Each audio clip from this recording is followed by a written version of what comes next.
Hi everyone. आज हम लोग क्रिस्टल फील्ड थ्योरी का कॉन्सेप्ट पढ़ेंगे और उससे रिलेटेड सारे क्वेश्चंस करेंगे। तो लेट्स स्टार्ट। सबसे पहले हमारे पास 5 डी ऑर्बिटल्स होते हैं। यहाँ पे मैंने पांचों के डायग्राम बना के रखे हैं। D X Y, D Y Z, D Z X, D X square minus Y square और डी जेड स्क्वायर। ये 2 पार्ट में क्लासीफाई होते हैं। पहला आता है T2G। अब T2G कौन होते हैं? इसमें 3 आते हैं, D X Y, D Y Z और डी जेड एक्स। ये प्रेजेंट होते हैं बिटवीन द एक्सिस। ये एक्सिस है और इनके बीच में प्रेजेंट है, तो ये बिटवीन द एक्सिस हो गए। दूसरा आता है EG। EG में 2 होते हैं और ये ऑन द एक्सिस प्रेजेंट होते हैं, जैसे कि D X square minus Y square और डी जेड स्क्वायर। इसमें एक्सिस पे ही इनके लोब्स बने हुए हैं। Now let's see crystal field theory में क्या होता है। जो कंपाउंड का सेंट्रल मेटल एटम है, हम उसके डी ऑर्बिटल्स बनाएंगे। 5 डी ऑर्बिटल्स होते हैं उनमें। पहले ये पांचों डी ऑर्बिटल्स की एनर्जी एकदम सेम होगी, मतलब ये डीजेनरेट ऑर्बिटल्स होंगे।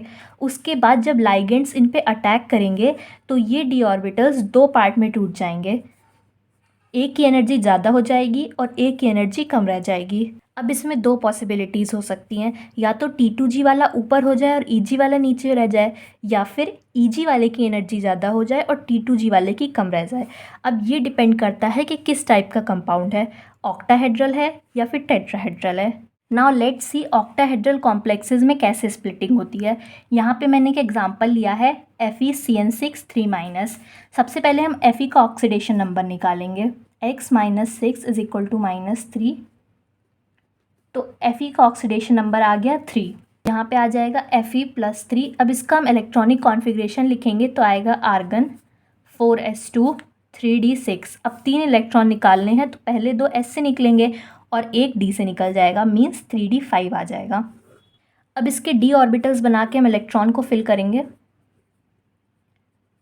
तो पहले ये पांचों डी ऑर्बिटल्स डीजनरेट है, मतलब एनर्जी इनकी सेम है। लेकिन जब साइनाइड आएगा, ये लिगेंड जब आएगा इस पे अटैक करेगा तो ये स्प्लिट हो जाएगा। अब ये स्प्लिट कैसे होगा? एक बात याद रखिएगा कि ऑक्टाहेड्रल कॉम्प्लेक्सेस में along the axis ligand approach करता है, मीन्स अलोंग द एक्सिस वालों की एनर्जी ज़्यादा हो जाएगी, मीन्स EG ऑर्बिटल्स की एनर्जी ज़्यादा हो जाएगी और T2G की कम हो जाएगी। अब बारी आती है इनमें ये 5 इलेक्ट्रॉन्स भरने की। तो इसमें भी 2 पॉसिबिलिटीज़ हैं, या तो स्ट्रॉन्ग लिगेंड होगा या फिर वीक लिगेंड होगा। अगर स्ट्रॉन्ग लिगेंड होगा तो लो स्पिन कॉम्प्लेक्स बनेगा, और अगर वीक लिगेंड होगा तो हाई स्पिन कॉम्प्लेक्स बनेगा। अब इस पे हम डिस्कस करते हैं कि लो स्पिन और हाई स्पिन कॉम्प्लेक्सेस क्या होते हैं। अगर स्ट्रॉन्ग लिगेंड है तो पेयरिंग हो जाती है, लेकिन अगर वीक लिगेंड है तो पेयरिंग नहीं होती है। अब अगर हम अपने क्वेश्चंस के हिसाब से चलें तो इसमें साइनाइड लिगेंड है। अब साइनाइड स्ट्रॉन्ग होता है, तो इसमें किस तरीके से इलेक्ट्रॉन फिल करेंगे हम? सबसे पहले बनाएंगे नीचे T2G और ऊपर EG। 5 इलेक्ट्रॉन फिल करने हैं तो यहाँ से स्टार्टिंग करेंगे 1 2 3। अब ऊपर फिल करने की जगह हम इसमें पेयरिंग कर देंगे, क्योंकि अगर स्ट्रॉन्ग लिगेंड होगा तो पेयरिंग होगी, मीन्स 4 और 5। वहीं अगर साइनाइड की जगह कंपाउंड में क्लोरीन दिया होता तो वो वीक लिगेंड है, तो उसमें कैसे इलेक्ट्रॉन फिल किए जाते? यहाँ पे हम 3 इलेक्ट्रॉन फिल कर देते, 1 2 3, और फिर उसके बाद हम पेयरिंग नहीं करते, डायरेक्ट ऊपर EG वाले ऑर्बिटल्स में इलेक्ट्रॉन को भरते 4 5। तो यहाँ पे मैंने ऑक्टाहेड्रल कॉम्प्लेक्स में कैसे स्प्लिटिंग होती है ये बता दिया है। अब हम क्रिस्टल फील्ड स्प्लिटिंग एनर्जी लिखना सीखेंगे। ये एग्ज़ाम पॉइंट ऑफ व्यू से बहुत ही ज़्यादा इंपॉर्टेंट है और एग्ज़ाम्स में इससे रिलेटेड क्वेश्चन आते ही आते हैं। अब ऑक्टाहेड्रल कॉम्प्लेक्सेस में क्रिस्टल फील्ड स्प्लिटिंग एनर्जी लिखने का फॉर्मूला होता है ये -0.4 × n T2G + 0.6 n EG। अब यहाँ पे n है नंबर ऑफ़ इलेक्ट्रॉन्स, मतलब T2G में जितने नंबर ऑफ़ इलेक्ट्रॉन्स है वो, और यहाँ पे जितने नंबर ऑफ़ इलेक्ट्रॉन्स EG में हैं। तो अगर हम लोग पिछले एग्जाम्पल के हिसाब से चलते हैं तो उसमें जो डी ऑर्बिटल का इलेक्ट्रॉनिक कॉन्फ़िगरेशन आया था वो कुछ इस तरीके से आया था। उसमें पेयरिंग हो गई थी, तो 1 2 3 4 5, मतलब EG में इलेक्ट्रॉन 0 हैं और T2G में इलेक्ट्रॉन 5 हैं।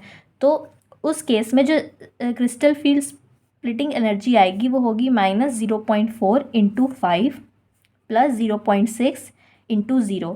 तो ये टर्म हट गया, तो फाइनली जो CFSE आएगी वो होगी -0.4 × 5। अब हम टेट्राहेड्रल कॉम्प्लेक्सेस की बात कर लेते हैं। इसमें जो इलेक्ट्रॉन्स है वो बिटवीन द एक्सिस अप्रोच करता है, मीन्स अगर ये d ऑर्बिटल्स हैं तो स्प्लिटिंग के बाद T2G ऑर्बिटल्स ऊपर आ जाएंगे, क्योंकि वो इन बिटवीन द एक्सिस होते हैं तो उनमें रिपल्सन होगा, तो T2G ऑर्बिटल्स ऊपर आ जाएंगे और EG ऑर्बिटल्स नीचे रह जाएंगे।